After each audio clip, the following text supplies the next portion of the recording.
Hello, welcome to LEV Toys. It is Christmas, but it's not really. It's actually still 20 days away, but that's it. We're up to door number 5. Where's door number 5? Oh, here it is. It's got mittens on it, so it's gonna be cute because mittens are cute. Oh, it is. Oh, okay. So we get Mia in a Christmassy outfit, in a wintry outfit anyway. So the other girls, look at that. Emma and Andrea are just very excited to let Mia out of her plastic wrappings so she can finally breathe.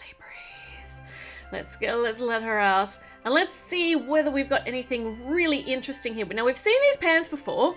Not that I say no to new pants, which is cool. But we've only seen this top itself in one set and never with these sleeves. So that's kind of a variation, but it's newish, which is cute. And it's got a little pattern on it, which is appropriate for Christmas. Works perfectly well for Christmas. Look at Lego Recycling and look at Andrea and Emma, so excited to see Mia. But man, the building's over already. Oh, I'm a bit sad about that. No, I'm not sad. I've got a new mini doll to play with, so why would I be sad? I can go and build other stuff with other things. And of course, we've got door number 6 tomorrow. So I will see you back here, same time, same place, door number 6. See you then.